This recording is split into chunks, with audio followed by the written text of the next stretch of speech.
Hello and welcome to the Old Man Orange Podcast. I'm Spencer Scott Holmes. And I'm Ryan Dunigan. And this is that time period where, there's only been so many Tarantino movies that have ever kind of come out. And I count them all. I count even the ones that he just wrote. That to me is still a Tarantino movie. But we get Once Upon a Time in Hollywood here. And really, it's like, I feel like there's no director out there that I can imagine like looking more forward to than a new Tarantino movie. Because no matter what, you always know you're in for some type of treat, and you're in for something that's going to be unlike anything else you've ever seen, And that's the one thing they can only deliver. Because I like to say, Steven Spielberg is kind of like that one where, like, you're generally guaranteed really good stuff. And maybe I'll say this. Probably if, like, you were, like, in the 80s going to movie theaters and so on, you'd be like, shit, dude, Steven Spielberg, dude, doesn't matter what he turns out. You don't know what it's going to be next. It's going to be fucking amazing. I can see that being kind of it. And not saying, Steven does great movies nowadays, but you know what I mean? They're not like that same, like, oh shit, here's a Jurassic Park, here's an Indiana Jones. You know what I mean? Here's fucking, Jaws or 1941. I'm gonna go for a strange one there. Well, I think the whole thing with Quentin Tarantino is he's got 9 movies, and that sounds about standard for a lot of directors. But the thing is, someone like Spielberg or Scorsese, they have a movie every year to 2 years, it seems. Where there's that period where Tarantino didn't put something out for, I think, like, from Jackie Brown to Kill Bill. And I think Jackie Brown was like 97 or 98, and Kill Bill was 2003 or 2004. So he had that big, long stint where he wasn't putting out any movies or directing any movies. And then on top of that, they still don't come out like every 2 years like you think by this point. So I think it's one of those things where when a movie by Spielberg comes out, we're kind of spoiled because it's like, oh well, if this one didn't do good, he'll probably knock the next one out of the park because we only get these like every other year it seems, or every year. And Tarantino, it's like, oh, we might not get one of these for a while, and he's talking about quitting. And I don't know if this is his final movie, but I think he said he might have 1 or 2 more in him. Yeah, well, it's kind of weird because it's like he says this is 9, but I guess obviously that means that Kill Bill's 1 movie, not 2 movies. I guess that's the way you use it. Yeah. Because if you count Kill Bill as 2 of them, that's 10 movies. And then I always say, I don't give a fuck what anybody else says. True Romance and Natural Born Killers. I mean, they're as Tarantino as fuck. They just have a different director. That's about the only difference. And I love those 2 movies, like, so much anyway, so I don't like to take those out of the equation. But, I mean, I get it for where Tarantino's coming from. He's like, yeah, I didn't fucking direct those. I sold those off so I could pay for Reservoir Dogs. Well, there was that point where he just put out a couple of scripts and they sold them, and then like Reservoir Dogs and Pulp Fiction were doing good, so they're like, oh yeah, make this, like From Dusk Till Dawn, I don't know what the fuck it is, go ahead and make it. They're like, what the fuck is this shit? Like, what, there's vampires, like, does this other stuff have vampires? No, what the fuck is going on? And they just made it anyway. Well, I think that's the thing too, is like, because a lot of those From Dusk Till Dawn's the perfect example, because that movie was like so billed as like, dude, it's Tarantino's next epic, and not only that, he stars in it, and he's brothers of George Clooney. You know what I mean? It's like, he's going to town, and it's just like, everybody was expecting like Pulp Fiction too, and then it's like halfway into that movie, there's fucking vampires and shit, and it's in Mexico, and it's like, everything that like, I guess like a producer wanted was not there. Well, when you see that movie, it starts off feeling like a Tarantino movie, maybe a little bit more stylish in some ways, because you have these guys who are, they're not super slick, but they are in suits, and they are in this badass car, and they're, killers going down the road on the run from the law, and they're trying to look cool. But then suddenly it's like, okay, this doesn't seem entirely like other stuff, but I can see how his hand is in this, especially just making references like, I don't want to turn this place into the fucking Wild Bunch, but you might make me do that, like those kind of lines. Mm-hmm. And then, but then you get to like the halfway point and everyone turns into vampires. And that's where I think people say like Kill Bill seemed like out of left field because suddenly it went to this weird genre. Jackie Brown was quasi-John with the whole blaxploitation thing, but Kill Bill went like crazy, like musical references from like, just cues from old TV shows, trying to make a stylized kung fu movie. It was super violent, super throwback to all this Japanese cinema and Hong Kong cinema.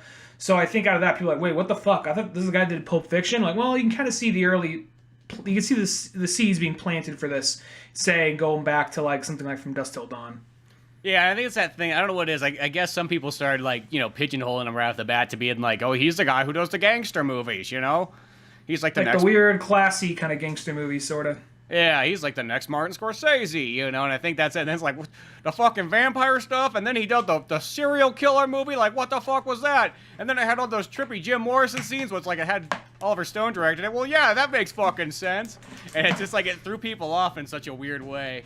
But I don't care what it is. Pretty much, it doesn't matter. Like, whatever Tarantino movie it is, it's always like, there's something special about each one, you know what I mean? Like, it's almost like, he's the kind of director, like, I always look at, like, Death Proof as probably my least favorite of them all, but that is not saying that movie does not have some amazing fucking scenes in that film. It's like, there's still tons of great takeaway stuff from that one. I just think as far as everything's combined together, that one right there just is, that one always held the low bar, like, the whole time. Like, nothing's even seemed to get close to it. It's just kind of like, oh, there's Death Proof there to kind of keep it there. But I'm not, once again, I'm saying that there's still tons of great stuff in there.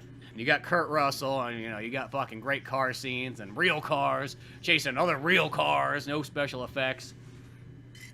Yeah, Death Proof, it's one of those things, like, I got mixed feelings on that one. I like Death Proof, and I own every one of his movies, but that's the only, that one's definitely his weakest movie, and it's because, you know, the first group of people you meet, you generally like, and then they all die off, and that's kind of like a ballsy choice, but still, I think he was trying to catch people off guard. I mean, I generally like everybody in that first group.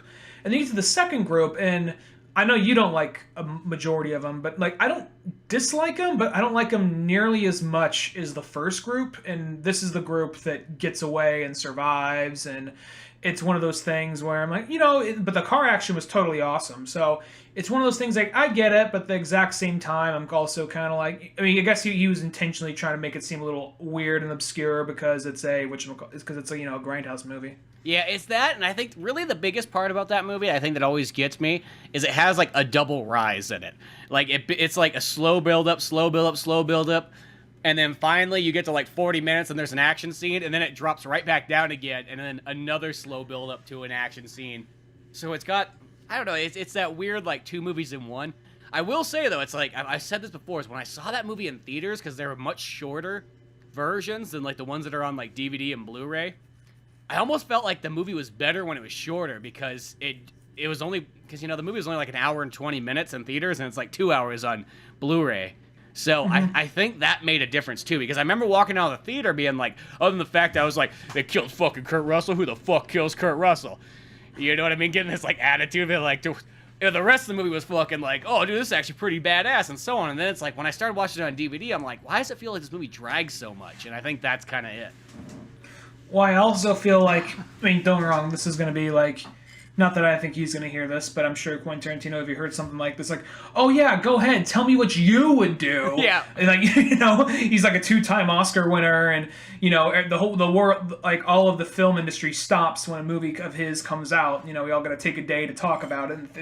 But I almost feel like what would make that movie better, and I know this probably goes against the formula he was setting up, but almost, whether they live or die, that second group of girls, I almost think that would have been better if there was, like, a little bit more of a chase between Kurt Russell and that first group of girls. Like, you know, he kills Rose McGowan in the car, so we realize this guy's sinister. And then from there, he starts chasing them down. Now, whether they live or die, you know, I'm going to go either way, but the idea of, you know, just a little bit more of a longer chase rather than this nasty crash and then back to the slow build-up. Almost like a Duel kind of thing, Steven Spielberg's Duel, like where it's like a constant pressure after you. Yeah, I think that would be kind of... And maybe it ends with him crashing and him killing them, and then you could lead into that, oh, it was an accident, I don't know, the same way how he got out of it the first time. And then continue with the second group of girls. So yeah, exactly. You could do that. I mean, there's ways to go about it. I mean, once again, I'm not gonna complain too much. I just think it's just easy to kind of put that one there.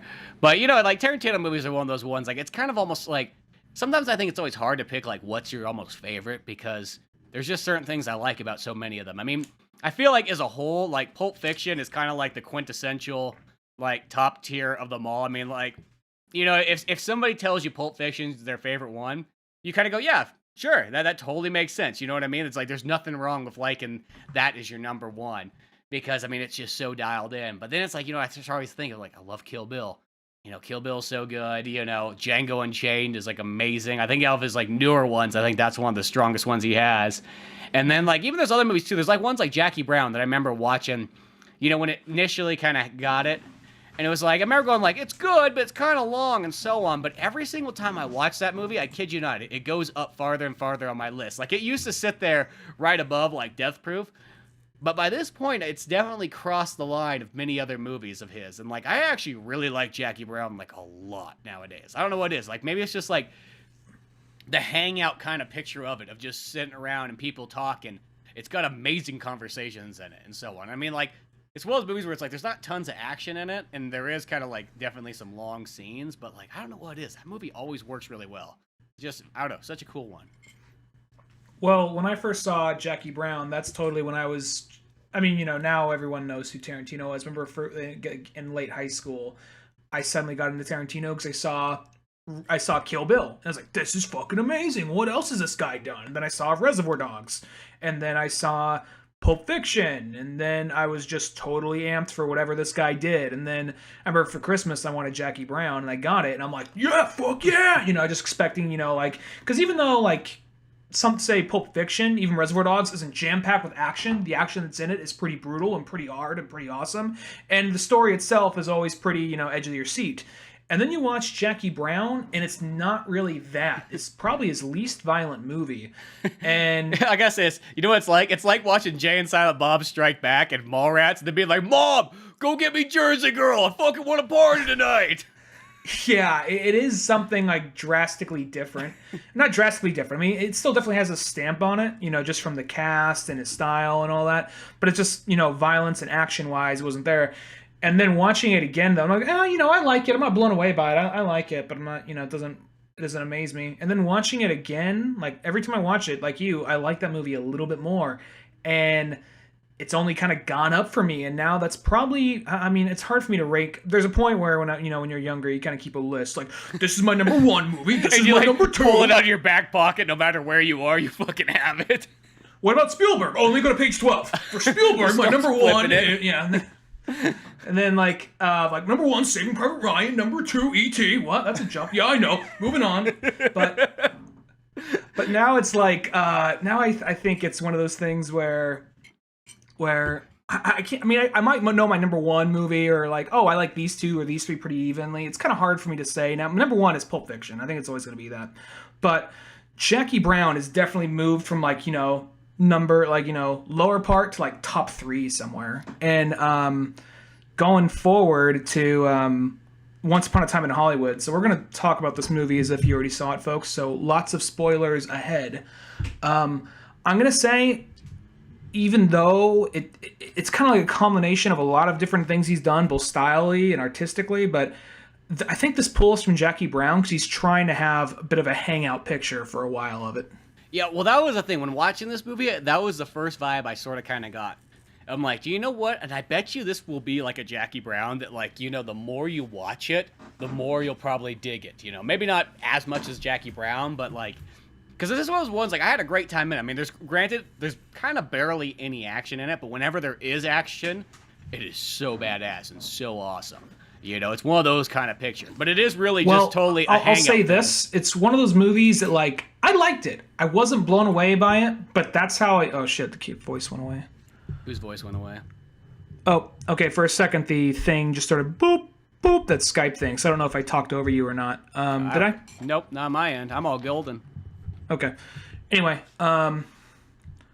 yeah, so it's one of those things, like, I hope the more I see this movie, the more I think about it, I like it.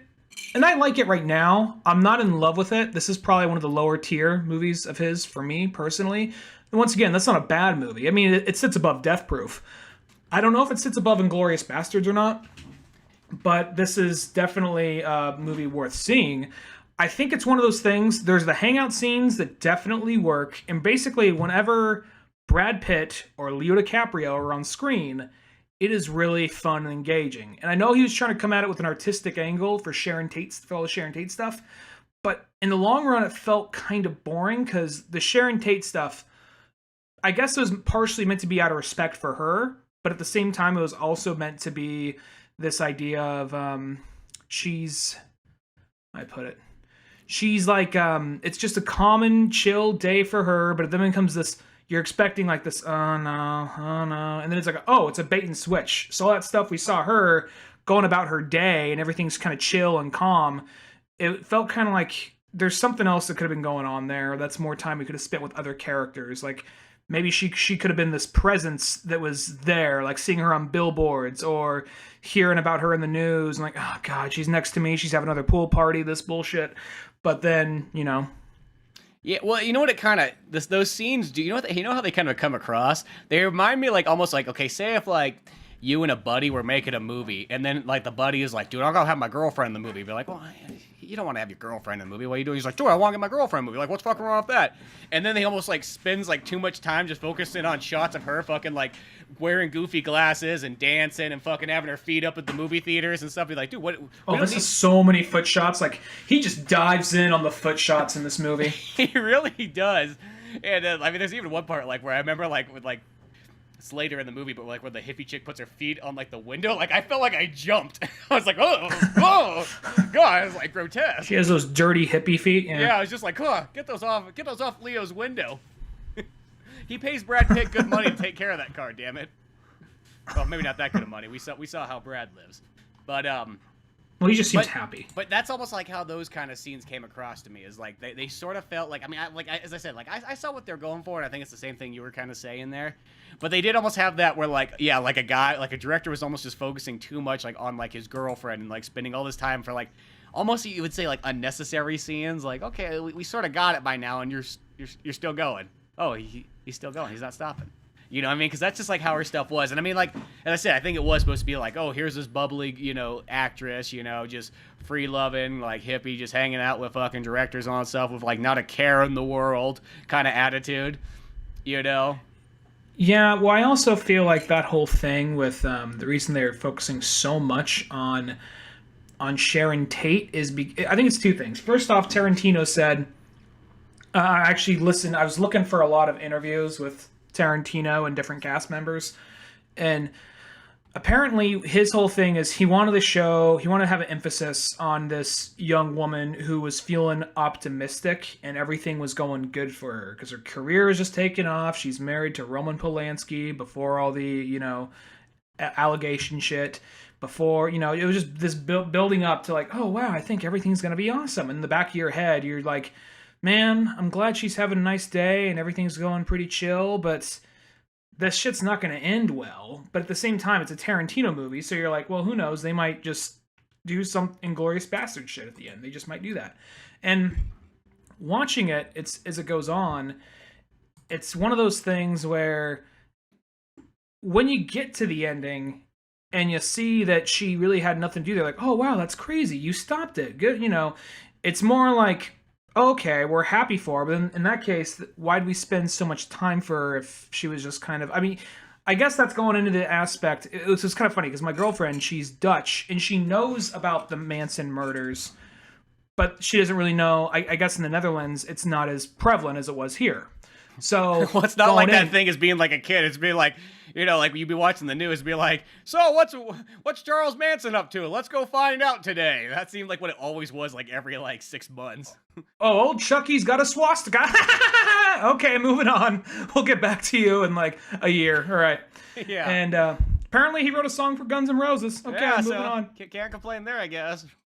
But then like so she didn't really know all the stuff about it. So there was a moment where she kind of like after the fact, like, you know, I knew that like this movie was pulling from some real life stuff, and I knew of the Sharon Tate, but then like, it hit me later. They're like, oh wait, these guys are that cult. This is the thing. She was kind of like piecing it all together after the fact because she didn't know all the details. This is things she heard about. So when they're going up to the CeeLo Drive or whatever it is, and like, oh okay, because once Ethan Hawke's daughter runs away and drives off, that's the minute where I'm like, oh, this can do some Inglourious Bastards shit, because she didn't do that in real life. Yeah, exactly. Once it kind of changes right there. Well, that's almost an interesting way to go about it. It's almost like if you watch this without really knowing the story whatsoever. I mean, that might also confuse you historically, but beyond that, though, it'd be an interesting movie just not knowing. You know what I mean? Just going into it super fresh. And it's one of those things, just to clarify, just so, she knows of, like, she knew of Sharon Tate and she knew of the Charles Manson, but the stuff wasn't as prevalent over there. So for that, it was not all the names were clicking right away as the movie was rattling off. So, oh, that guy, this guy, okay. So I guess that'd be an interesting context. But out of that, though, still, I think all this stuff with Sharon Tate lasted longer than it need to, but I get what he's trying to do. He's trying to show her a day in the life and give her kind of like a nice, lazy Sunday or whatever. Go sees a movie, does some errands, and everything's looking good for her. It doesn't seem like a bad day, Yeah, exactly. But and then it's like you get to. Well, I mean, I'm gonna say Brad Pitt stuff's like the best stuff. I mean, there's some. I don't know what it is. Like Brad Pitt's the guy. He could be in a movie that's not even like that great of a movie, but his scenes will be like 4 out of 4 amazing. Like, I use like Bird After Reading as that example. He's only in 3 fucking scenes in that entire movie, but they're like so good as scenes, and it's kind of like Brad Pitt in this movie is it's just another example. It's like, I don't know what it is. You throw Brad in something, because I'll say it's like Leo's kind of like the super actor, but Brad's like the guy who just like can just make a scene just so amazing. So amazing. You know what I mean? It's just like, and I think by combining the two together is just like the most winning combo you could possibly have. Like, I don't even know what better, acting duo you can have than Brad Pitt and Leo in a movie like at this moment, Well, that's the thing about it. It once again, fitting because the stars Brad Pitt gave me some Inglourious Bastards vibes, because I'm going to say this. 2 of his best characters he's ever written is Lieutenant Aldo Ray and Cliff Booth in Once Upon a Time in Hollywood. And even though Cliff Booth is utilized a lot more, you want to see more of him. You want to see more of him just like you want to see more of Aldo Ray. And it's one of those things where I'm just like, God damn it, I wish you just showed more of him. And I know I'd be fine with a movie of like Cliff Booth on his adventures, just doing whatever he wants to do. And Rick Dalton, even though he was a little bit of a fuck up and kind of self-pitying and all that kind of stuff, this guy on the low times, he was still just fun to watch, just because he was like this Leo DiCaprio just playing a lovable fuck up kind of in some way. Yeah, well, no, that's the thing, is that really works out well. But I totally agree with you, dude. If Brad Pitt's character, I could take 3 hours of just that character's life. You know what I mean? Like, you could just minus out everything else and have it only focus on Brad Pitt's character. Sold. And I'm not saying that's like the Leo stuff's still great, but that's the thing, though. It's like the Brad Pitt stuff is just almost like amazing. Like, and it's that kind of thing. Like I like when the Leo and Brad are kind of together, when they sort of do the thing where like they split up.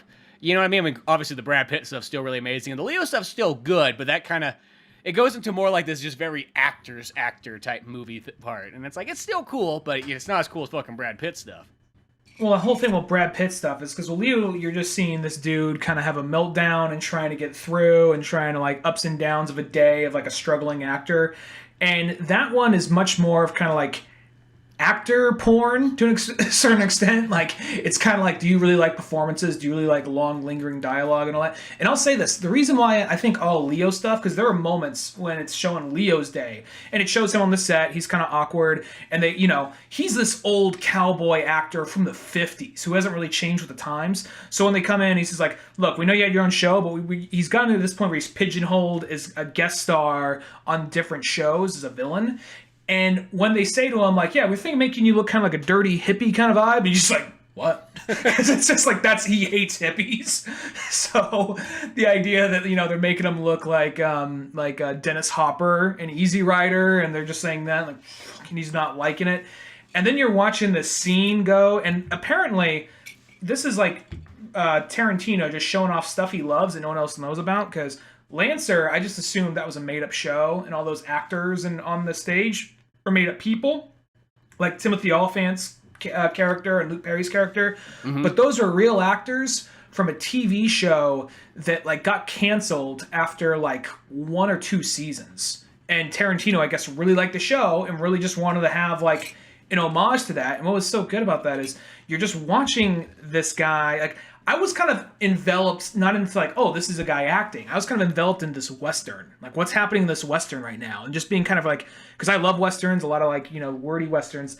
And then like all of a sudden he fucks up his line. Like, oh, I'm sorry. Like, all this tension is just building. Like, what's going to happen in this fucking movie? Like, oh, that's right. We're watching a movie in a movie right now. Yeah, no, I still think that stuff's really cool, because it is like you do get sucked into it and you almost kind of forget that you're watching a movie about people acting.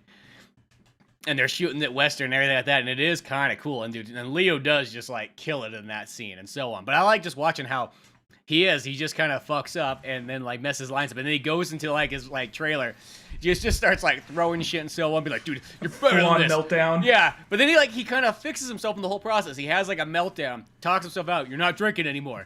You're not drinking. You're not gonna do this. You're gonna be fucking serious. You're gonna know your lines. You know your lines. You're better than this. And I like has an abrupt cup of him just chugging alcohol right after he says that. Well, then he tosses it outside. Yeah. He's like, no, you're not gonna do this. And then and I also just like too, because like even Brad Pitt, because Brad Pitt's like his stunt double and so on, and as time has kind of gone on, like since Leo's getting less and less roles, Brad doesn't get any stunt jobs anymore. So now he's just like the guy who just drives him around and does like random ass tasks for him and so on.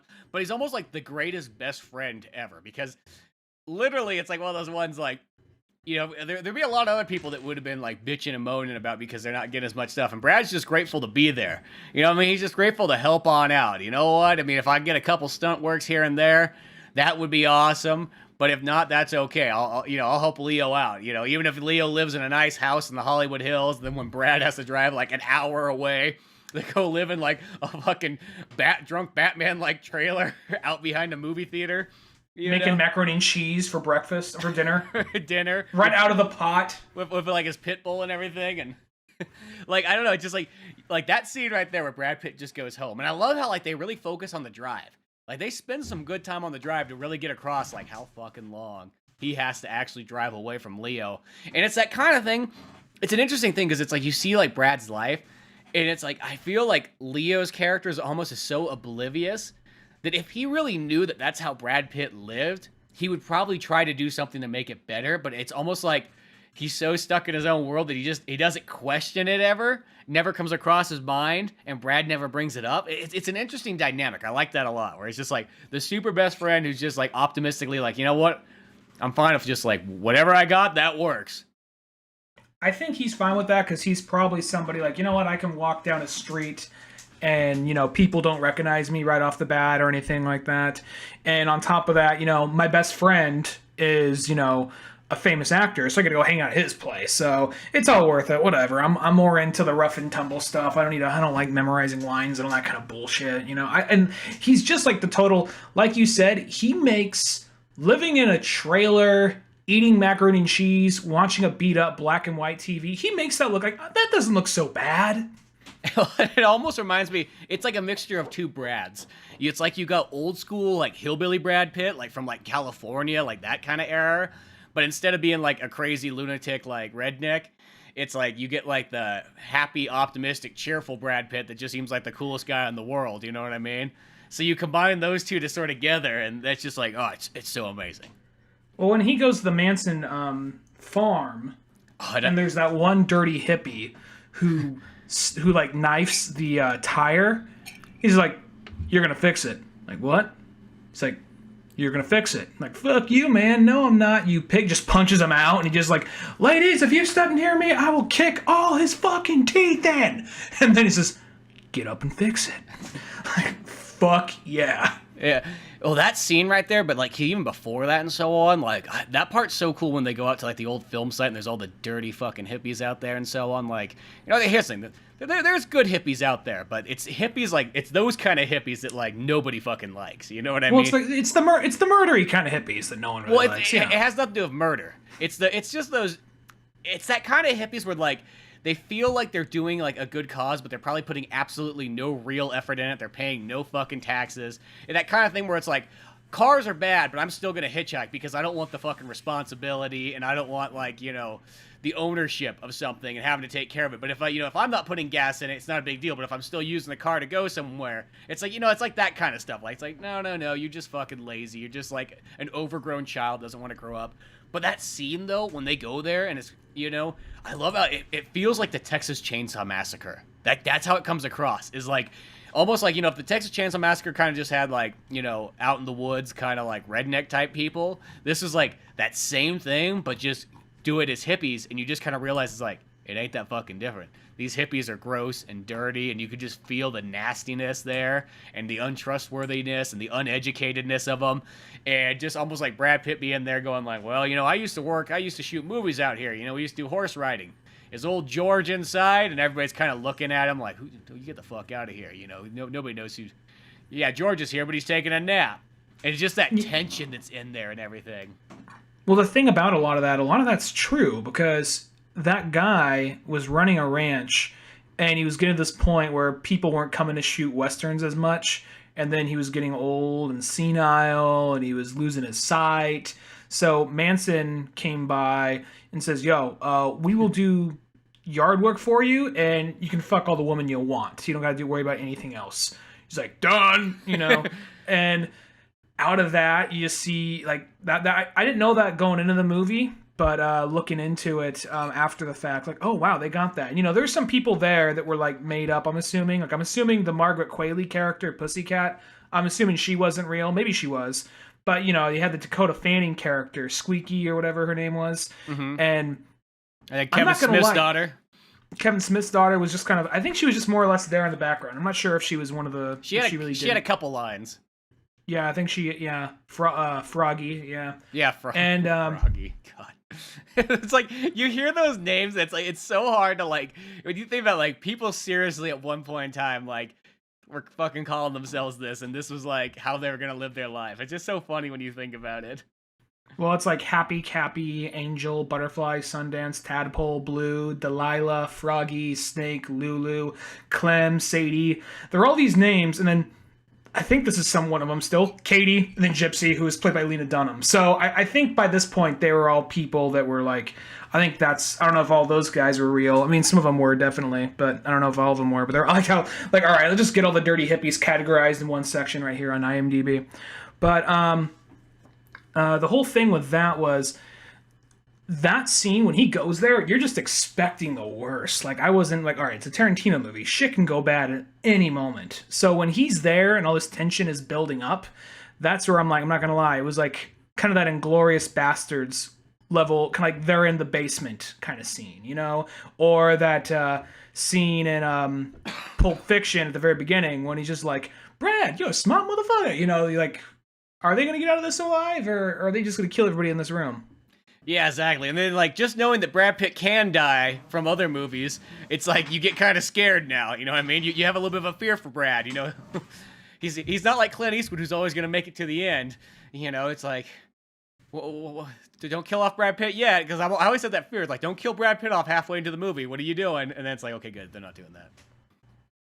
Burn after reading. Well, burn after reading. I mean, every so often, Tarantino throws a curveball at you by killing off like the entire main cast in a movie, like Death Proof, which he doesn't do too often. Or he'll like, all right, well, we're going to kill John Travolta right here, but it's okay. You're going to get him again at the last like 30 minutes of the movie because we're going to do a flashback. So don't worry about that either.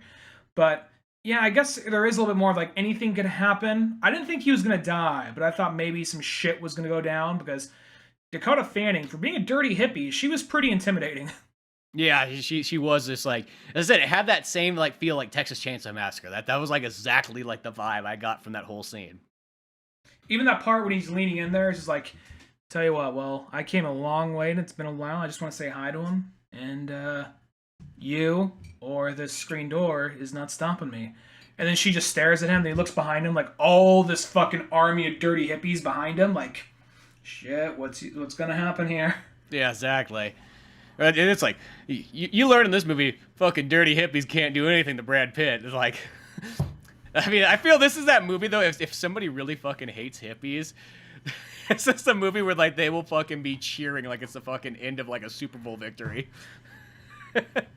I feel like, even though, like, I mean, generally I think a lot of right-wing people would probably feel mixed about Tarantino, but I know they'd like this one just because it's like, an old cowboy actor does it? Fuck yeah!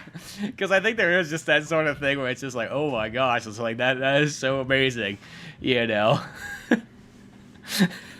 I'm not gonna lie, I was, when you get to the end, I mean, we'll hit a few more things before we jump to the end, but I'll say when you get to the end, I was like, I knew it was probably gonna be, I wasn't sure if it was gonna go full on, like, Kill Bill level violence, which it does, but I was expecting like some kind of stab or showdown, because for a while the movie, it kind of misleads you somewhat, because it's this whole it's this very toned down movie. It's almost kind of like a quasi Jackie Brown. Like, this could almost just be like, all the language, all it gets its R rating just from the language or whatever. But then you get to the end, you're like, oh, okay, well, it's also the violence. But for a minute, it just seems like, oh, this is like one of the few times nobody gets shot in a Tarantino movie. Nope, never mind. Yeah, well, because the only action scenes that really happen in the beginning of the movie is there's one where Leo's he's talking about his movie that pretty much is like Where Eagles Dare, and he takes this like flamethrower out like in Nazi Germany and just like roast a bunch of Nazis in it. He's got like an eye patch on and everything like that. So like that's like an action scene where it's like a movie in a movie part. And then the other really cool part when they show him testing it out, and he's just like, "Can we do something about the heat?" Like, well, Cliff, it's a flamethrower. He's like, oh.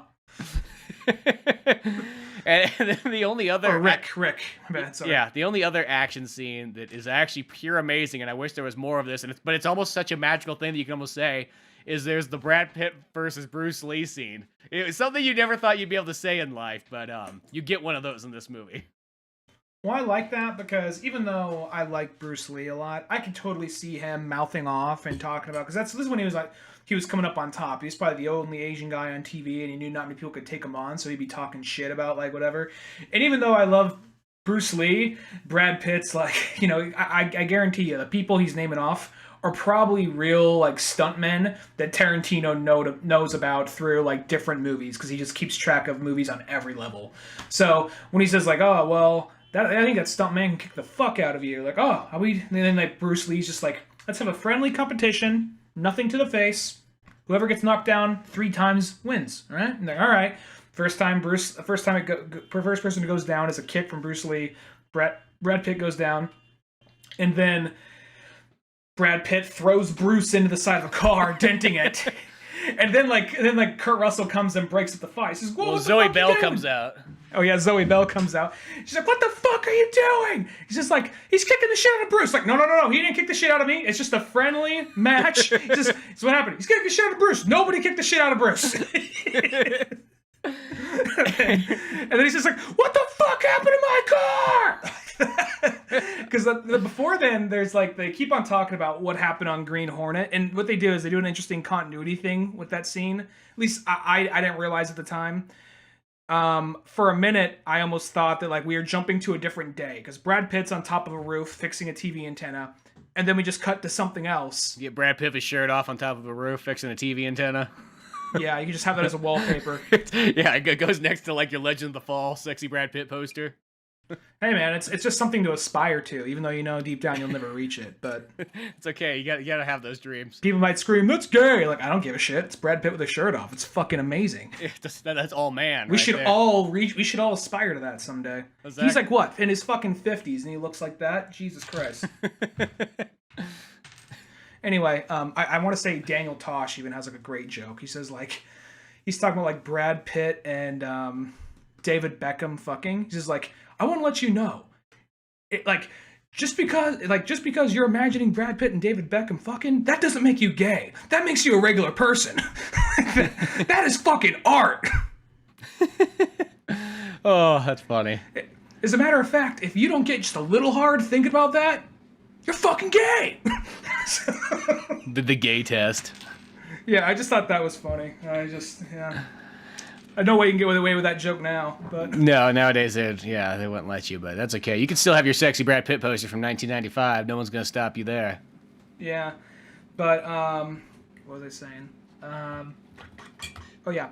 So so it looks like you're just jumping to a different scene, because before they mentioned several times that like, oh yeah, he apparently might have killed his wife with a harpoon gun, apparently, and also that like, because of that, people don't want to work with him. And then we cut to this scene like, okay, so I guess that this is him getting a second shot right here. And then every so often they mention like, oh, what happened on Green Hornet? It's like, oh, okay, I guess he's working on Green Hornet again. And then after all this shit goes down we talked about previously, you then realize that it's like, oh, that was just a fucking flashback? That's how it happened? You thought you were watching a new scene. Huh, I didn't really think of it like that. I didn't know about for way. I didn't take it as a flashback when I first saw it. Maybe I missed like a part of it, but I guess it makes sense because it's a long. He's just up there on that roof and he just kind of has that like thinking moment, and then it goes on for so long that you forget about Brad Pitt being up on the roof until it goes back to that.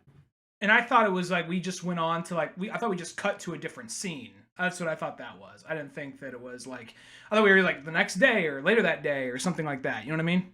Yeah, exactly.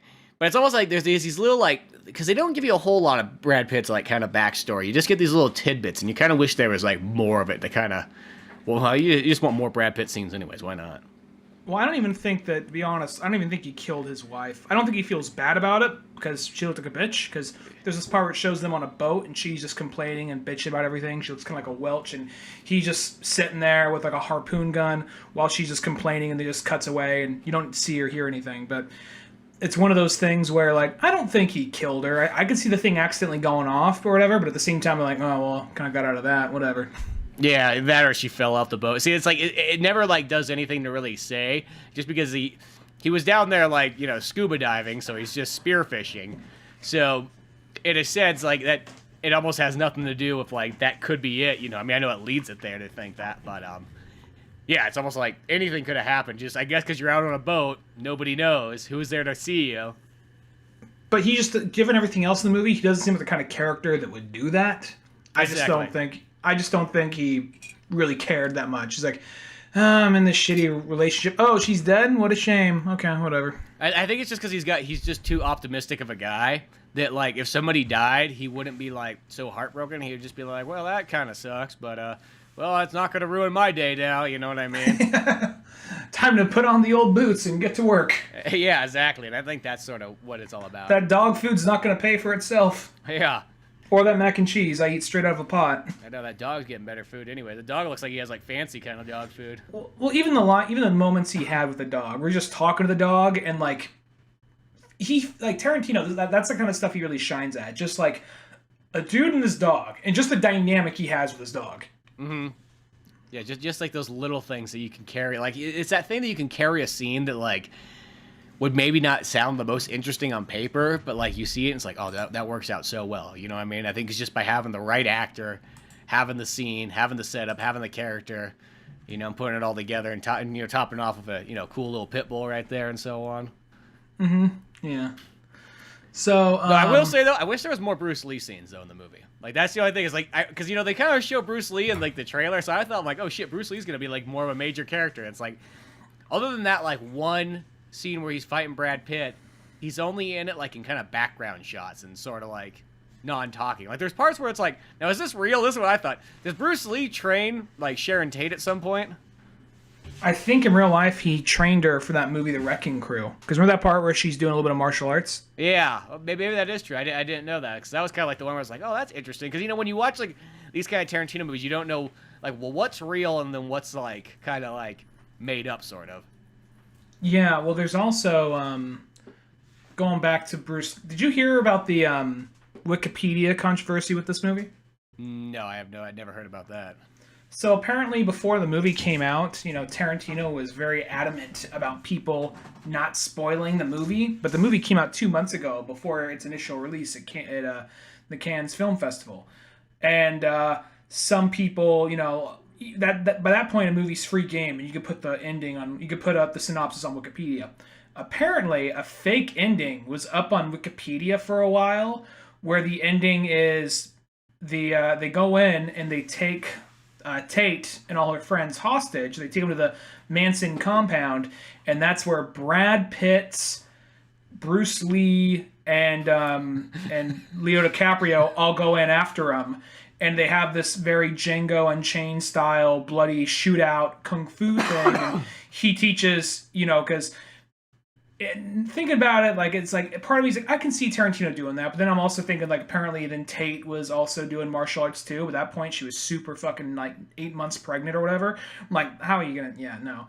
And anyway, and then it ends with apparently Rick Dalton getting shot and bleeding out, and, you know, but he died, you know, helping save Sharon Tate.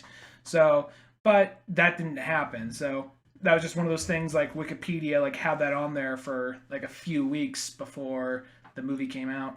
Huh, that's interesting. I almost would like just to see that as like an alternate ending, just to see it, because I do like the ending that we have, but like the second that you add Bruce Lee in there, it kind of is like, well, shit. I wish Bruce Lee just almost somehow, some way stumbled into the fucking ending scene of this, anyways. Just why not? You know, Bruce Lee only makes everything better in life. Now, I think one of the reasons why the movie, because what ends up happening is, for a while, Rick Dalton, Leo DiCaprio's character, he's like, we want you to go to Italy and become an Italian, like a spaghetti western star. He's like, fuck that shit. Those aren't real westerns. Have you seen them? They're dog shit. How many have you seen? Well, I've seen enough. I've seen enough to know they're shit, all right? And then he ends up going with it because he's like, oh, God, you know, I'm struggling. And then he just goes over there. And even though he's like not doing as well as he did, he's doing all right, walked away with a wife. And he says to Brad Pitt, like, yo, man, look, I can't keep hiring you for everything. And we can still be friends, but I just can't keep having you. I don't have the money for this anymore. He's like, it's okay, buddy. We'll just have a couple of drinks when we get back. So, and when they get back, though, it's like that whole scene because like earlier on in the movie, the Margaret Qualley character gives Brad Pitt an acid-dipped cigarette. Mm-hmm. And then from there, when they're just hanging out at their place, he's like, you know what? I'm going to light this thing and just see what happens. He just goes walking his dog on acid. And the end of that movie is totally as violent as it is, and you're just kind of expecting the worst. Mm-hmm. It becomes a full-on, like, just very, like, bloody comedy. Yeah, no, that is kind of true. Well, one thing I want to say before, since you kind of said it in there, is, you know, like, Leo's character just says, like, how he hates, like, spaghetti westerns and so on. Because the interesting sort of thing is that, because it's, like, it's almost like, like, nowadays, if somebody said that, it's, like, such a weird statement to be like, oh, I fucking hate the good, the bad, and the ugly. That's a fucking terrible film. But it's almost like one of those ones you kind of forget that there was a generation that was, like, when they saw movies like that, they're like, dude, what is this? They're ruining fucking westerns over there. Sergio Leone, like, all these guys, like, the Django movie and all this stuff, like, people fucking hated those movies. Like you know, the kind of in a sense, you would say, like, the John Wayne type fans. So I think it's just interesting having him be that person who's like, no, I'm not fucking doing that. Though it's kind of like in hindsight, we all look at spaghetti westerns, or at least the really good ones, as being like the high pinnacle of like western films. Well, plus those are ones where they started being a little bit more, in some ways, self-aware and started actually having a little bit more, I guess, kind of style. Like, you think about Django. You got a dude walking around with a coffin, and then there's a machine gun inside the coffin. Yeah, it's so anime for, like, 1966. Yeah, like, that's some comic book level shit. Like, right now it sounds like, you know what? At the moment it sounds like, oh, that sounds like something you'd see maybe in some kind of, you know, maybe not like a John Wayne style Western, but that sounds like something you'd see in your average Western. And then you watch that and think about it back then, like, God, that had to be some Superman level shit, or some like Hobbs and Shaw type thing. Like, people are talking about like Idris Elba having superpowers and doing backflips on a motorcycle and running up the side of a building. And then you're like, that had to be that for that generation. A machine gun in a coffin? What the fuck? Well, just think about, like, picture your World War II grandpa fucking watching, like, that movie when it's coming out, like, the fuck, he's got a machine gun in a coffin? That don't make any fucking sense. We didn't even have machine guns in World War I. What's fuck? You know, why is he dragging around a fucking coffin? It's stupid. Yeah, you know what I mean? Or yeah, it's like the Hobbs and Shaw thing, you know what I mean? Just like, oh, my Fast and the Furious, you know, they were stealing DVD players and VHSs. I just like the idea of someone only seeing Fast and Furious 1 and then going and seeing Hobbs and Shaw and just trying to, like, just piece it together. Missing, like, the other 7 movies in between. Man, a lot fucking happened, didn't it? Now you got, like, they got a big Samoan tribe fighting with giant bones and shit, looking like the fucking Flintstones taking down a helicopter. Speaking of Fast and Furious, I know this is kind of like off topic, but you know, the other day when we were down in Los Angeles area, we went to the ending race scene where fucking Dom and what's his name? Dom and Paul Walker. Paul Walker, yeah, whatever. Dom and Paul Walker. Brian. Oh, Brian. Is it Brian? Brian, that's right, Brian. Thank you, Laura. But yeah, whatever. Paul Walker and Vin Diesel. There we go. Is there a Paul Walker shrine there? I don't know. There's not one there, but because this is literally, it's just by like the dock areas, and it's like nothing exciting looking area. But like, we were taken there, and it's just like from that stop sign to like they go like, they're like quarter-mile race or whatever, and they hop the train tracks and so on, though there's no jump there for them to hop the train tracks. They just kind of go past it. And then we kept going. He's like, and like, boom, right there. That's where the truck comes out and hits Dom. I was like, oh, that's pretty cool. It's just totally one of those places, just out. Nothing. It's one of those ones where it's like, it reminds me almost like you would have came out there like in like high school and been like, dude, you know what? There's nobody out here at this time. Let's fucking like shoot a race car scene real quick. You know what I mean? Like nobody's gonna see us. And that's when you're really into Tarantino for the first time. So you're like, dude, Tarantino homage is shit he likes all the time. Exactly. Like that's what it sort of felt like. It's like for you think of that being like such like a legendary scene that like, you know what I mean? Like when you flip through like fucking like DVD, like kind of like behind the scenes stuff from like Universal of like the the late 90s, early 2000s, they'll like show that clip going by. And it's just like, oh, it's just this little teeny back road here. That's kind of cool, though, still. Nobody's out here. It's just deader than all can be. Well, it's also one of those things where people just, like, I don't even think people really, like, oh, yeah, there's 4 movies before Fast and Furious 4. Or, like, 4 movies before Fast and Furious 5. Yeah, well, there's that. Well, it's almost like there's, like, multiple generations of Fast and the Furious, I guess you would say. But yeah, that's what Django is. Django's the Hobbs and Shaw of fucking that time period. And then, so I guess the idea of people like, Hollywood's changing, and I think Leo DiCaprio said like, times are changing. He's still trying to put his hair into a pompadour, and he can't figure out what's wrong. And out of that, when what was I gonna say regarding that? It's one of those things that like, I think that the whole ending, when it goes all violent, I'm not sure if this was intentional, but 70s is when movies started to get way more edgier and way more darker. So I think that's almost meant to be like this is where movies get way more, maybe they weren't as bloody as that back then, but I think it was meant to be like, okay, this is where movies get violent and where they get dark in the 70s. So maybe that was kind of, because that takes place in 1969. Well, yeah, because like 68 and 69 is kind of right when you start getting those like super like hardcore violent movies that like... Easy Rider. Yeah, like, because that's 69 and everything like that. So it's like, at that time period, that's when people start making stuff. Like Night of the Living Dead's around that time. Like, all that stuff starts coming out where it's like, oh shit, people are just doing whatever the fuck they want. Like, you get all the Italian westerns and so on like that are super violent too. So I think it almost makes sense that like, that movie kind of goes with like, very little violence, and then at the very end, it's just like, it's the turning point.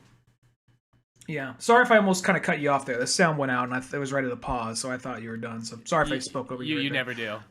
I never do? I think it's just your side's just all weird. My side's just fucked up, yeah. They hate you over there. Yeah. It's because you got the off-brand internet. I got Sonic. You think the name would mean quality. It don't. Yeah, Well, then again, I don't want to go on a whole other tangent, but lately Sonic has not really been a name of quality other than Sonic Mania, so whatever. But it's a roller coaster. It goes up and down. Sometimes it works, sometimes it don't. Yeah. You keep coming back for some reason. But yeah, dude, that ending scene though, like that to me is almost like that right there raises that movie up like so high, because that's almost like one of the best endings I've ever seen like in a movie. Just about like the ending's almost like the topper of all toppers. Like it's just, and it's simple at the same time too. I think that's what makes it so amazing, because it's just 3 fucking dirty hippies that are all like pissed off at the world because fucking shit, because they don't want to get a fucking job. Let's just be honest. They go up there like, you know what we're going to do? We're going to kill the people, we're going to kill our own idols, or whatever. Well, actually, I guess we should retract. They show up, they're going to kill Sharon Tate and all that stuff. And this scene's just amazing, because I love how Leo's like fucking making margaritas, because him and Brad Pitt have been drinking all night, and they finally come back. He's fucking making a margarita. I like how his wife's asleep, making fucking margaritas. And he's like, he hears this car. He's like, what the fuck is that? The fuck is that? He's looking outside. He's like, who the fuck's out there? And stuff like that. He runs out. He's like in a bathrobe, like fucking carrying the margarita pitcher, like in a blender still. And he's out there. He's like, you fucking dirty hippies, you fucking easy riders, get the fuck out of here. And at first, it's almost like the hippies are actually being very calm and like, oh, I'm sorry, man, we just got lost, don't worry. And he's just like, you fucking reefer smoking hippies, I know what you're doing up here. And then he takes a sip of like the margarita, which that just makes me laugh so hard, because it's almost that kind of thing. When it's some older person's yelling at somebody for doing something wrong, but then they're doing just really the exact same thing, just in a different like drug. Well, Leo's not even like, the thing that's funny about it is it fits for the time, but Leo's not that old. Like what? He's in his like 40s, maybe like early 40s, mid 40s by this point, and he's not really that old. Well, keep in mind it's still though, back just funny. That would have been that though. That like because we don't nowadays 40 isn't that old anymore. But like you look at certain other movies where like you see somebody who's like fucking 40 years old and they look like they're like 70 years old. Or you see, like, Humphrey Bogart. Like, how old is he? Is he like? How old is he here? Like 68? No, he's 30. Oh shit. Or it's like no one's like Walter Matthau. Like that guy. It's like okay, like Bad News Bears or like the Taking a Pelham 1, 2, 3 that we watched like not too long ago on a retrospect series. Like 39. Yeah, I think he's like 52 in those movies or something like that. Or no, he's maybe 52 or 48, somewhere around there. And it's like the fuck, he looks like he's like 75. So like at that time period, like Leo's character, let's just say he's like 45 or whatever or something like that. Like he's still like 20 plus years older than these kids coming in the car, maybe even 25 years older than them. That's like a huge jump at that time period because I think it used to be like there was just literally like a generation gap was like a massively huge. Where now it's like things sort of fade together. Like you know what I mean? Like people and their parents are really not that much different anymore, and like everybody in between is kind of similar. You're only off by like a couple of things. Like the boy likes the Sonic the Hedgehog, and I like the Emerson Lincoln Palmer. That's the differences we have. Well, I think the whole thing with him just losing his shit. It's funny because it's Leo. I mean, it makes sense for someone his age in that time to be yelling at these fucking hippies because he's this old TV cowboy. But it's just funny seeing Leo do it, So, and he's just like so fucking belligerent. Like, I think that this is like one of the, even though I was saying this isn't a perfect movie and everything great about it is like Leo and not that Sharon Tate, not that Margot Robbie does a bad job. She just doesn't have a whole lot to do. But Leo DiCaprio, I think this is seriously one of the funniest roles he's ever played. And you don't say that very often. It's like, this and Jordan Belfort, Oh yeah, because Jordan Belfort's just like the ultimate like comedy, but like this one's one of those ones like I just think it's just like him just yelling at him and just being like so fucking pissed off at like 12 in the morning. You know what I mean? Just at these fucking hippies and this like he sends them just taking a quick swig of the margarita while he is.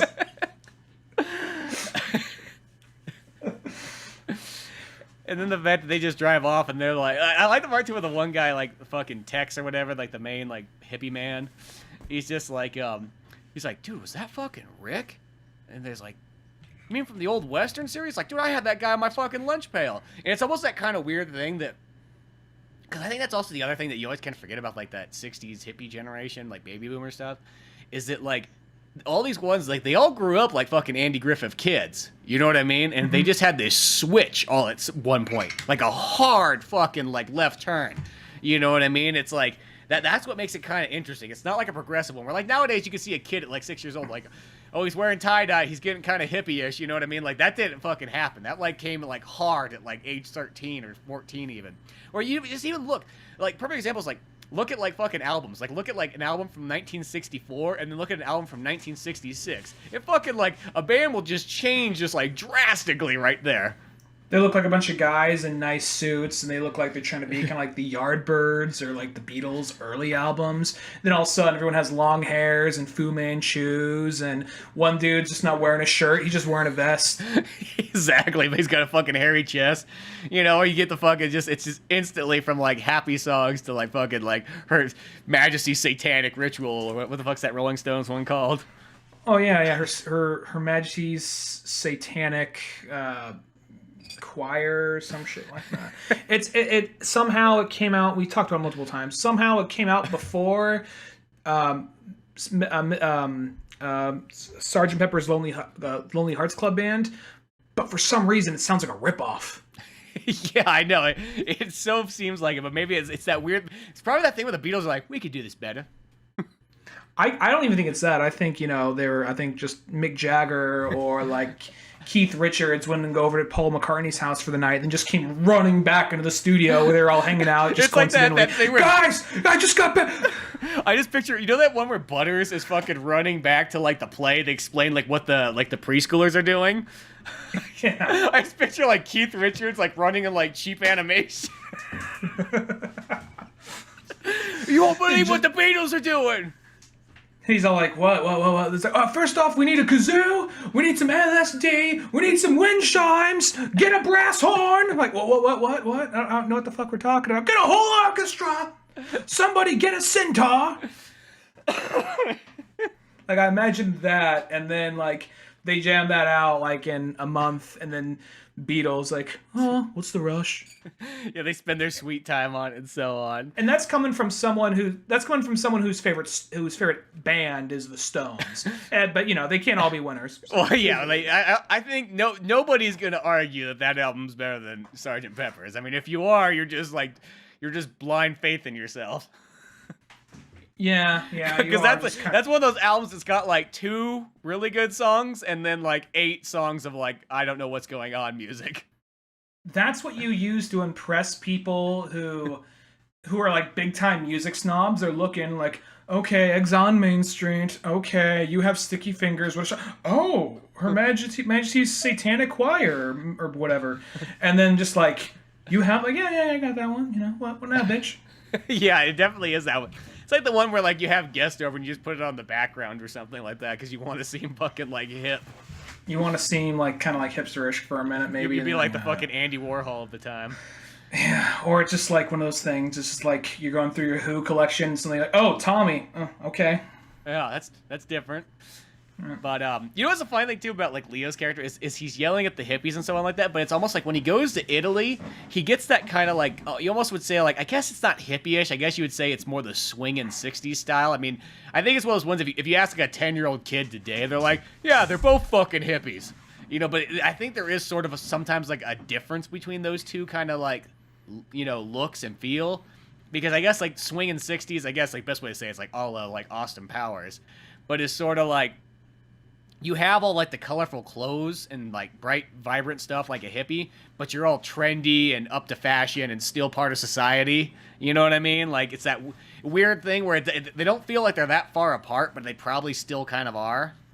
Mm-hmm. I guess sort of like a difference between, like, a hippie and a yuppie almost in a sense, where, like, a yuppie just always feels like a hippie that found money. Mm-hmm. Well, even when all that's going on, when he comes back and he just suddenly has this Italian wife, like, okay, I guess she's living here now. All right, we'll just figure this out as we go along. And it's just like I went there looking for a career. I came back with a wife. That's fucking weird. Yeah, I know. It's just like, well, what are we gonna do with Brad? Well, I guess I got to get rid of Brad. It's almost like feels like he was like the dog, and it's just like, oh, we're having a baby, and I don't know if the baby's gonna get along with the dog. So I guess well, like, we'll just let him go do his own thing. The minute they get divorced, Brad is coming and hanging over a lot.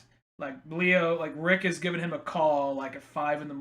Like, I fucked up. Like, where you at, Rick? I'll be there.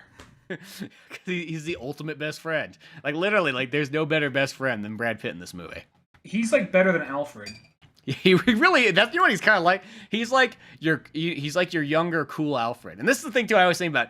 He's also like, because Brad Pitt. So what's Brad Pitt? Do you think to Leo? Like maybe 6 years older than him, 8 years older. Yeah. Because Brad Pitt was already a full-grown adult, but when like Leo's still a kid as far as movies go. Mm-hmm. Well, he's probably kind of like the kid is like not that big of an age difference. But he's like, this guy who's just a little bit younger than me, he's trying for the stars, and I see how hard he's working for it, and I'm good at doing what I do, and he's fun to talk to. Like I mean, like all the scenes with two of them together are great. I mean, there's stuff with them like apart from each other is great too. But, I mean, God, I feel kind of bad, because here I am saying, like, this movie is not as good as this movie or that movie, but really, it's like, the only thing that's really slowing it down is just these very long Sharon Tate scenes, and these scenes where it's just people driving in a car for a while. And there's 1 or 2 times where it's just like, oh, I get it, you're just trying to show how long it takes from one side of Los Angeles to the other, trying to get us endeared to the sounds of that time by playing all these old radio ads that I guarantee are probably real, and they archived them. For this movie, I pulled them for the movie, but at the same time, there's so many scenes that happens for a while. I'm like, I get it. So we can probably trim that down a bit, and so I just wish it was more like if you just kind of condense this movie to whatever's going on with Leo, whatever's going on with Brad, and then the Sharon Tate stuff, like she's just more of this presence, this kind of enigma that's sort of, I don't want to sound all art schooly, but like sort of this thing that's kind of right next door to him. He hears about her all the time. he sees parties going on, she's on billboards and all that, then I think that it would be a little smoother. But that's just me. I'm sure Quentin Tarantino would call me a fucking idiot, and I don't understand it, and whatever. Yeah, there's probably something like that. But when we get to this action scene though at the end, like, and I said it's almost like kind of like simple because it's all it is the three dirty hippies are fucking down there and they decide that they're gonna kill all their fucking idols of like the 50s because they're like the 50s taught us to kill, so we have to like stop the killers or whatever. They get like some stupid like it's like that Yoko Ono looking fucking chick in the back seat with like this attitude going on there. So they decide to go up there and they're gonna bust in and fucking kill Rick and so on. And in this process, they come in and fucking, Brad Pitt, of course, just smoked the acid cigarette. It is like, Tex comes in, he tells me, he's like, oh, I'm the devil, I'm here to take you out, whatever. He's like, he's almost like can't really believe it, like, you fucking real? Like, what are you doing here? And so on. And there's kind of like a build up and so on. And then the other two girls come in, they just have knives, so it's really not that much of a threat. I'm like, one gun to Brad Pitt? Well, we already know who's gonna fucking win here. It's like, yeah, well, that whole scene was like, it was just, because he's not even kind of like, he's like, are you real? It's just like, I'm as real as donuts, motherfucker, whatever that line is. And, it even says, I'm the devil, and I'm here to do the devil's work. Like, that's something apparently they said to the Emil Hirsch character, and the real guy, Jay Seberg, or Sebring, whatever his name is. Out of that, it was that whole scene, though, when everything just goes comical. And like, I like how Brad just like smacks all these guys down with such little ease to the point of like grabbing like the Dakota Fanning lady, like what was her name? Squeaky, grabbing her and just slamming her face against everything inside the fucking house. And then like the chick Sadie or whatever goes like, after getting fucked up by the dog. Yeah, because that's like Brad Pitt sicks the fucking pit bull on him. And it's just like, it feels like for all those fucking people out there that fucking hate pit bulls, it's like, take this, you fucking dirty hippies. How do you like that now, huh? Who's gonna fucking protect you? And then like when she goes staggering out the fucking like window with glass stuck in her face, and then Leo, the whole time he's been sitting in a pool drinking a margarita with his headphones on, she lays at the pool like, what the fuck? Like that whole part. And then he just sees this lady just slamming around in the water with like a fucking knife, screaming. She's shooting the revolver off in the air too. He's like, what the fuck? And he just runs in the garage and gets the fucking flamethrower that he got to keep after that fucking World War II movie. I was just like, oh, what the fuck when that happened? Like, I was not expecting that shit. It just blasted at the flame. Like, it's like one of those ones, like, I was just, like, laughing so fucking hard because it's, like such an amazing... I don't know, I almost say this. Tarantino has been doing this, like, in this, like, last handful of movies where he's giving you, like, the ultimate ending. You know what I mean? Like, this is a perfect example. Like, if Tarantino would have done Gran Torino, we would have got that ending that we've always talked about, where fucking Clint Eastwood shows up with, like, the Asian boy and the pastor, and they just fucking have this ginormous fucking shootout, just because that's, like, sort of what you want the movie to end like. And I think it's, like, I love how Tarantino's doing that, where he's giving you, like, the best ending you could possibly want for a movie. He did it in Inglourious Bastards, does it in Django Unchained, does it in Hateful Eight, you know what I mean? And does it in this movie, too, where it's just, like, it's, like, exactly what you want the ending to be, you know what I mean? Like, the realistic ending would have been, like, oh, these, like, dirty hippies come in and they end up murdering all the characters you like, and they get away with it because that's just how real life works. Not in fucking this vision. Well, the whole thing is also meant to be, like, well, this is meant to be kind of a Hollywood fairy tale to a certain extent. And the fairy tale, everyone lives happily ever after. Except for the fucking hippies. Well, it don't fucking matter. They're fucking dead. But it's like... It's just funny to me because those are real people, and I think that...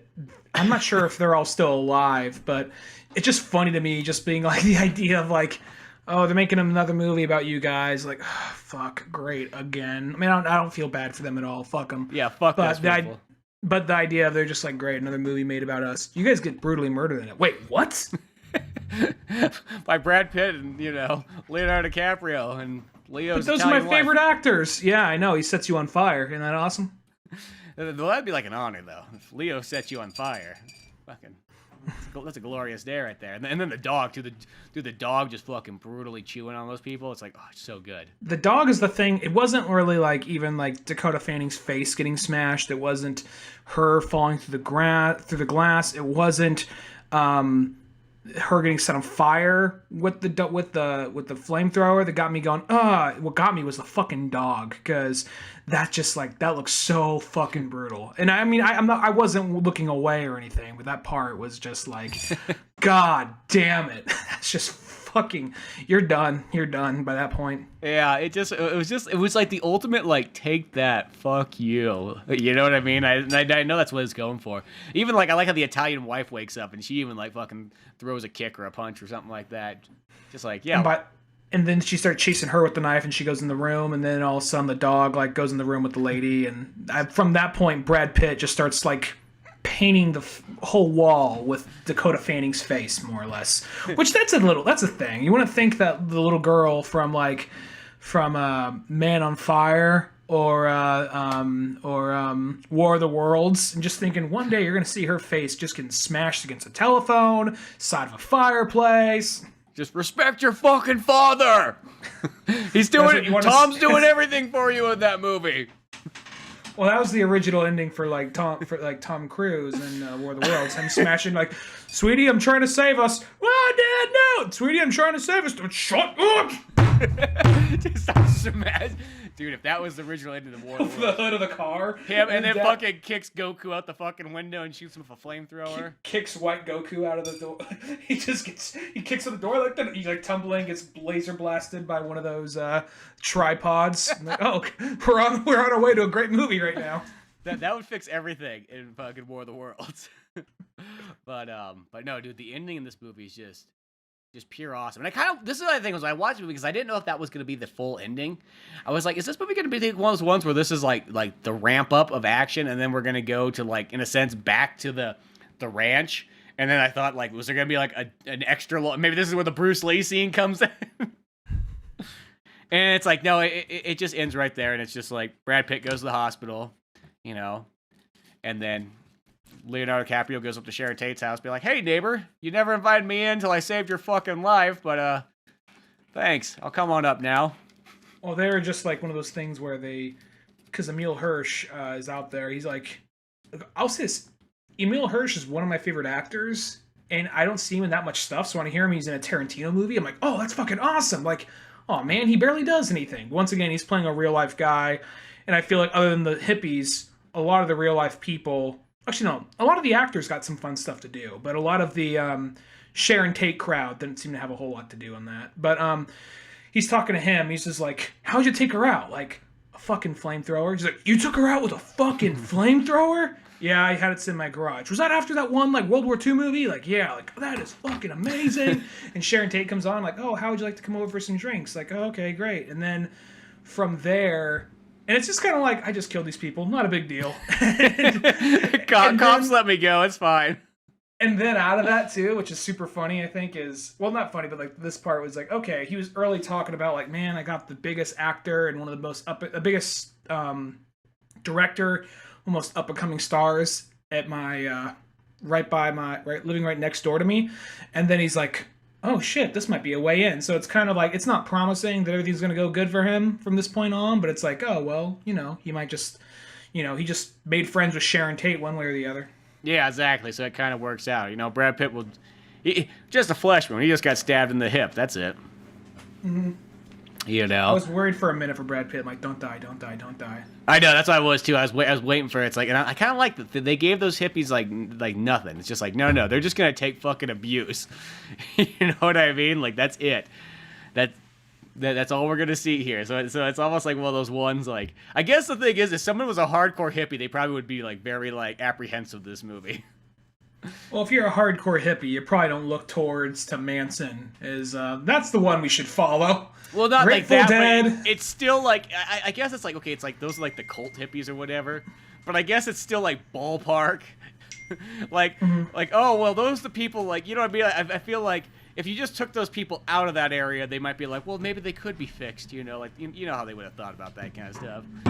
Yeah. I feel like this movie was made for like grandparents that were like, Fuck yeah.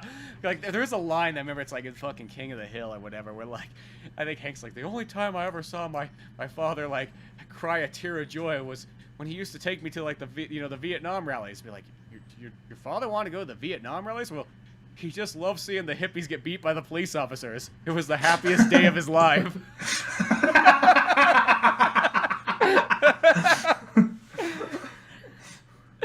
I was just like, oh. Well, Cotton is one of the best characters in King of the Hill. Yes, was. Yeah, no. And I think that's the part where like the Cotton type people would think that's the most amazing thing you ever see in that scene at the end. Well, even that part was just like, you know what, Cotton. Well, even when Cotton dies, like, you don't deserve Hank. No one loves you, and you're gonna die. No one loves you. And then he like smiles right before he dies. Like that made him happy knowing that. Exactly. But yeah, you know what? I think Once Upon a Time, and I almost said Once Upon a Time in America. That's not the movie we're watching. Once Upon a Time in Hollywood. There's a whole lot of Once Upon a Time movies by this point. But I think it's one of those ones that, like, I think with more watches, I think it will even grow, kind of like a Jackie Brown, because it's almost like the same problems that you kind of mentioned in this movie were like sort of like the same way I felt about Jackie Brown at first, because I used to go like, it's a good movie, but there's some scenes where it's just like, it just lingers for like a long time and nothing really happens and so on. And then as time has gone on, it's like those scenes they seem to bother me a little bit less and less. And it's kind of like, now it's just like, I just love Jackie Brown to like the fullest. Mm-hmm. I hope that happens with this movie. And once again, it's not that I didn't like it. I liked it, and I'll probably own it just to complete my Tarantino collection.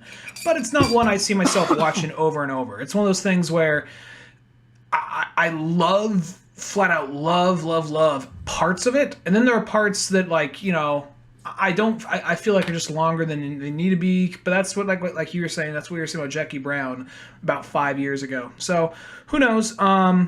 I still really recommend this movie. You know, just make sure that you don't drink any liquids before you go. Yeah, you got good old like 3 hours of trailers that go through this bad boy. But yeah, no, I almost kind of want to see it again in theaters. That's how much I actually liked it quite a bit. Like it's one of those ones like I really did enjoy it. Like I do agree there is some of those parts that are a little bit slow, but for the most part, like I don't know, it's just like. Yeah, it's not like a ton of stuff happens, and it is that kind of thing that you probably got to kind of like movies a little bit more. Like I do want to see like kind of what like a regular person's view of this movie is, you know? Because if you go into it with like a historical likeness of like, oh, I like movies and so on, yeah, you're gonna like it, you know, a lot more than like someone who maybe isn't into that as much. But you never know. You never know. If anything, I just wish there was more Bruce Lee scenes. That's about it.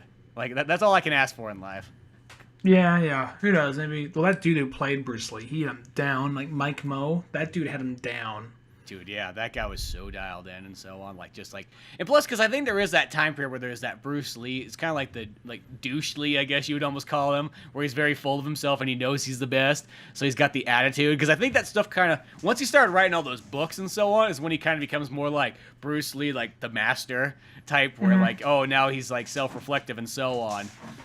It was like around Enter the Dragon is when he started kind of pulling back, and plus, you know, he was an Asian guy taking a bunch of shit back in the '60s, and you know, in a film industry that really wasn't too friendly to anybody who wasn't white. So out of that, I kind of get why maybe he was a little bit. I got to prove myself, so I got to talk a lot of shit, and guess what? I got the muscle to back it up. So I kind of get why back then he would have been like that. At the same time, though, as time went on, he did become a lot more reflective, but still. Even this version of him is still just fun to watch. Just kind of like, he had it down to, like, you know, the pauses, the hand motions of him bringing his fists together. Yeah, no, dude, it was a real, for like, just like a momentary scene, it's really dialed in. Plus, it's kind of cool because it has like very little cuts in that scene, too. So, there's a bunch of good stuff there. I feel this movie will be only better with more watches, so definitely worth checking out. Definitely a movie theater movie too. I tried to see it when I was in Los Angeles, like at like because it felt like it seemed like only right, but you know, not always is there a theater nearby as much as you think there would be. But oh, you know who this guy was? This is gonna. I just looked him up. Who, the Bruce Lee guy? You won't believe who he was. Who? Ryu in that Street Fighter Assassin's Fist series. Really? Yeah. What? Oh, but that only makes that like 10 times better for me right now. That is fucking amazing. I was like, he looks kind of familiar, maybe other than the fact because he's Bruce Lee, but that Okay, it makes so much more. Okay, I want to see like. Well, see that almost makes it. That goes to show now. you could do a fan made like Street Fighter movie, and next thing you know, you could be in a Tarantino movie. Well, this thing shot up in popularity since this movie's came out, so good for the Street Fighter thing. I hope they make another one eventually. But yeah. Well, there's that second one that came out. There's a second one that came out. There's a second one? Yeah, it came out like I'll have to look that one up. 2 years ago or something like that, and I was just waiting for it to be finished, and then I never saw it come out on DVD, but I haven't looked it up in a while either. I'll have to check that. Yeah, but no, that's he played Ryu. All right. Oh, that's just pretty sweet. But yeah, nothing but good times there. So till next time, check out oldmanorange.com for more comics, podcasts, Pizza Boys issue 8 should hopefully be out maybe by our next episode, maybe the second episode after that. I'm not too sure. We're gonna be cramming some stuff in there. We got some Batman good times to be had. But go to oldmanorange.com. Find all that fun stuff. We'll put cool links in the description here. You can help support all that good stuff. Till then, I'm Spencer Scott Holmes. And I'm Ryan Dunigan. We'll see you some other time. Later, folks. Thanks again for listening to the Old Man Orange podcast. Sure, check out oldmanorange.com for more podcasts, cartoons, music, animation, and a whole lot more. We also have the Old Man Orange blog going with all kinds of fun stuff. If you easily want to support the show, use one of our Amazon links either on the website or in the description of the podcast below. Rate, review, and subscribe to the show either on Podbean, iTunes, Spotify, YouTube, Newgrounds, or anywhere else that you seem to get this podcast from. Grab the sitcom-styled comic book Pizza Boys on either Comix Central, Comixology, or Amazon. Want more podcasts? Check out the Indie Comics Club over at Comix Central. I also got a workout website called Thor's Hidden Gym, filled with fitness tips and tricks, videos, and a whole lot more fun stuff in the calisthenics world. Talk to us on Twitter at Spencer S. Holmes and Dunigan Ryan. Like our Facebook pages of Old Man Orange Productions and Pizza Boys Comic. Thanks again, we're out of here.